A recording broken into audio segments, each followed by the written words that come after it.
റെസിപ്പീസിലേക്ക് സ്വാഗതം. ഇന്ന് ഞാൻ ഉണ്ണിയപ്പമാണ് ഉണ്ടാക്കുന്നത്. നാളെ ശ്രീകൃഷ്ണ ജയന്തിയാണല്ലോ, അപ്പോൾ അതിൻ്റെ സ്പെഷ്യലായിട്ട് ഇന്ന് ഉണ്ണിയപ്പമാണ് ഉണ്ടാക്കുന്നത്.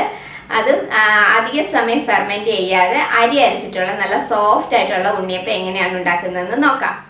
അപ്പോൾ നമുക്ക് ഉണ്ണിയപ്പം ഉണ്ടാക്കാം. അതിന് വേണ്ടിയിട്ട് ഞാനിവിടെ 2 കപ്പ് വൈറ്റ് റൈസാണ് 4 മണിക്കൂറൊന്ന് കുതിർത്തെടുത്ത് വെച്ചിരിക്കുന്നത്. നമ്മുടെ സാധാരണ പച്ചരിയില്ലേ അത് 2 കപ്പാണ് ഞാൻ കുതിർത്ത് നന്നായിട്ട് കഴുകിയെടുത്ത് വെച്ചിരിക്കുകയാണ്. ഇതിപ്പോൾ ഞാൻ 250 ml ഇതുപോലത്തെ കപ്പിന് ഒരു 2 കപ്പാണ് എടുത്തിരിക്കുന്നത്. 250 ml കപ്പാണിത്. ഇനി ഞാനിവിടെ ശർക്കരപ്പാനി ഉരുക്കിയെടുത്ത് വെച്ചിട്ടുണ്ട്. ഇതിപ്പോൾ ഇതുപോലെയുള്ള ഒരു 2.5 കട്ട ശർക്കരയാണ് ഞാൻ ഉരുക്കിയെടുത്തിരിക്കുന്നത്. ഇതുപോലത്തെ 2 ഒരെണ്ണത്തിൻ്റെ പകുതിയും കൂടെ, അങ്ങനെ 2.5 കട്ട ശർക്കര 1 കപ്പ് വെള്ളത്തിൽ ഉരുക്കിയെടുത്ത് വെച്ചിരിക്കുന്നതാണിത്. അപ്പം ഞാൻ ഈ ശർക്കരപ്പാനി ഒഴിച്ചിട്ടാണ് നമ്മളുടെ അരി അരച്ചെടുക്കുന്നത്. കാരണം നമ്മൾ വെള്ളം ഒഴിച്ചിട്ട് അരി അരച്ച് കഴിഞ്ഞ് പിന്നെ നമ്മൾ ശർക്കരപ്പാനിയും കൂടെ ഒഴിക്കുമ്പോഴത്തേക്ക് നമ്മുടെ മാവ് ഒരുപാട് ലൂസായിപ്പോവും. അതുകൊണ്ടാണ് ഞാൻ ഈ ശർക്കരപ്പാനി ഒഴിച്ചിട്ട് അരച്ചെടുക്കുന്നത്. അപ്പോൾ ഇനി നമുക്ക് അരി ഒന്ന് അരച്ചെടുക്കാം. അപ്പോൾ അതിന് വേണ്ടിയിട്ട് ഞാനൊരു മിക്സിയുടെ ജാറിലേക്ക് നമ്മൾ കഴുകി വെച്ചിരിക്കുന്ന അരി ഇട്ട് കൊടുക്കുകയാണ്. ഇതിപ്പോൾ നമ്മൾ നന്നായിട്ട് ഇനിയൊന്ന് അരച്ചെടുക്കണം. ഒരുപാട് ഫൈൻ പേസ്റ്റായിട്ട് അരച്ചെടുക്കരുത്. ചെറിയൊരു തരിയോട് കൂടിയിട്ട് വേണം നമുക്ക് ഉണ്ണിയപ്പത്തിന് അരച്ചെടുക്കാനായിട്ട്.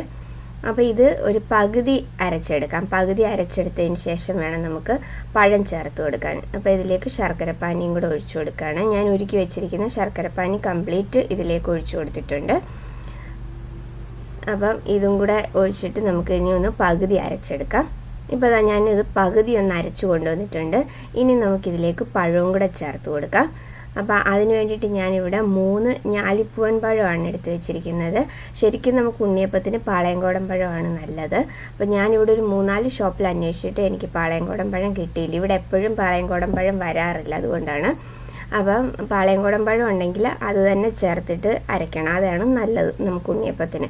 അതില്ലാന്നുണ്ടെങ്കിൽ വേണേൽ റോബസ്റ്റ പഴം ചേർത്തിട്ടും അരയ്ക്കാം.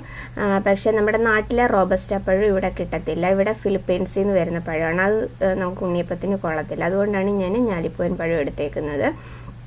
അപ്പോൾ ഇത് 3 എണ്ണം ഞാൻ എടുത്തിട്ടുണ്ട്.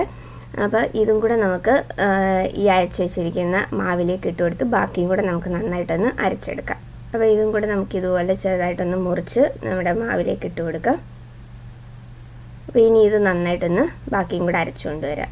ഇപ്പോൾ ഞാനത് നന്നായിട്ടൊന്ന് അരച്ചു കൊണ്ടുവന്നിട്ടുണ്ട് പഴവും കൂടെ ചേർത്തിട്ട്. ഇതിനി നമുക്ക് വേറൊരു പാത്രത്തിലേക്ക് ഒഴിച്ചു കൊടുക്കാം. അപ്പോൾ ഞാനെല്ലാം പാത്രത്തിലേക്ക് ഒഴിച്ചു വെച്ചിട്ടുണ്ട്. ഇതിനി നമുക്ക് 1 മണിക്കൂർ പുളിക്കാനായിട്ട് വയ്ക്കണം. 1 മണിക്കൂർ വെച്ചാൽ മതി, അതിൽ കൂടുതൽ വേണ്ട. അപ്പോൾ ഇതിലേക്ക് ഇനി നമുക്ക് ഒരു നുള്ള് ഉപ്പും കൂടെ ഇട്ട് കൊടുക്കാം. അപ്പോൾ ഞാൻ ഒരു നുള്ളു ഉപ്പും കൂടി ഇതിലേക്ക് ഇട്ട് കൊടുത്തിട്ടുണ്ട്. ഇനി ഇത് നന്നായിട്ടൊന്ന് മിക്സ് ചെയ്തതിന് ശേഷം 1 മണിക്കൂർ നമുക്കിത് അടച്ചു വയ്ക്കാം. 1 മണിക്കൂർ കഴിഞ്ഞതിന് ശേഷം നമുക്ക് ഉണ്ണിയപ്പം ഉണ്ടാക്കിയെടുക്കാം. അപ്പോൾ ഇനി ഇത് 1 മണിക്കൂർ ഇരിക്കട്ടെ, അത് കഴിഞ്ഞ് ഉണ്ണിയപ്പം ഉണ്ടാക്കാം. ഇപ്പോൾ 1 മണിക്കൂർ കഴിഞ്ഞിട്ടുണ്ട്. ഇനി നമുക്കിതിലേക്കുള്ള തേങ്ങാക്കൊത്തൊക്കെ ഒന്ന് വറുത്തിടാം. അപ്പോൾ അതിന് വേണ്ടിയിട്ട് ഞാനിവിടെ കുറച്ച് തേങ്ങാക്കൊത്ത് എടുത്ത് വെച്ചിട്ടുണ്ട്. ഇതിപ്പോൾ ചെറിയൊരു പിടി തേങ്ങാക്കൊത്താണ് ഞാൻ എടുത്തിരിക്കുന്നത്. അപ്പം അത് ഓരോരുത്തരുടെ ഇഷ്ടം അനുസരിച്ച് ചേർക്കാം. ഇവിടെ ഉണ്ണിയപ്പത്തിൽ ഒരുപാട് തേങ്ങാക്കൊത്ത് ഇഷ്ടമല്ലാത്തതുകൊണ്ടാണ് ഞാൻ ഇത്ര എടുത്തേക്കുന്നത്. അപ്പോൾ പാൻ ഒന്ന് ചൂടാവാൻ വെച്ചിട്ടുണ്ടായിരുന്നു. പാൻ ചൂടായി കഴിയുമ്പോൾ നമുക്കതിലേക്ക് കുറച്ച് നെയ്യ് ചേർത്ത് കൊടുക്കാം. അപ്പം ഞാനിവിടെ ഇപ്പം 2 ടേബിൾ സ്പൂൺ നെയ്യാണ് ചേർത്തേക്കുന്നത്. അപ്പം നെയ്യ് ഉരുകി കഴിയുമ്പോൾ അതിലേക്ക് തേങ്ങാക്കൊത്തും കൂടി ഇട്ടിട്ട് ലൈറ്റ് ബ്രൗൺ കളറാവുന്ന വരെ നമുക്കൊന്ന് ഫ്രൈ ചെയ്തെടുക്കാം. ഇനി ഞാൻ ഇതിലേക്ക് ഒരു 1/4 ടീസ്പൂൺ ജീരകവും കൂടെ ചേർത്ത് കൊടുക്കുന്നുണ്ട്. അത് ഓപ്ഷനിലാണ്. അപ്പോൾ ജീരകവും കൂടെ ചേർക്കുന്നതാണ് നമുക്ക് നല്ലൊരു ടേസ്റ്റാണ്, അതിന് വേണ്ടിയിട്ട് ചേർക്കുന്നതാണ്. അത് ഇഷ്ടമില്ലാത്തവർ ചേർക്കണ്ട.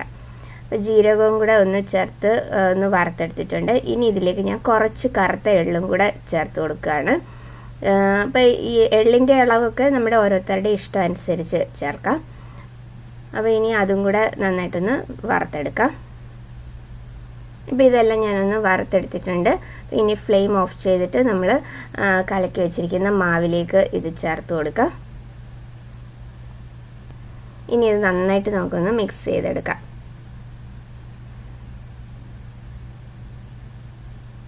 ഇനി ഇതിലേക്ക് ഞാൻ ഒരു നുള്ള് ബേക്കിംഗ് സോഡയും കൂടെ ചേർത്ത് കൊടുക്കുകയാണ്. 1/4 ടീസ്പൂൺ വേണ്ട, ഒരു നുള്ള് മതി.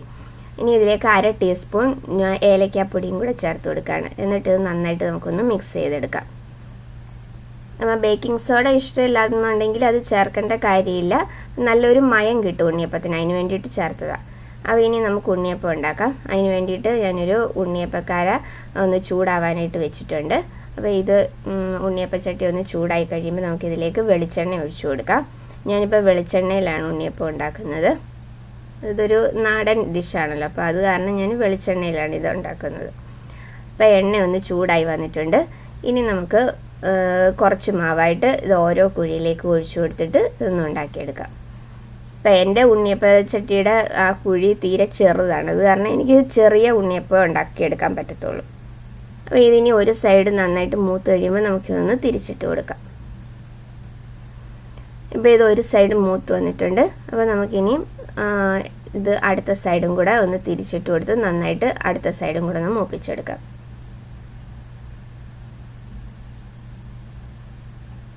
ഇപ്പോൾ നമ്മുടെ അടുത്ത സൈഡും നന്നായിട്ട് മൂത്ത് വന്നിട്ടുണ്ട്. ഇനി നമുക്ക് ഇതുപോലെ ഒന്ന് കുത്തി മാറ്റിയെടുക്കാം.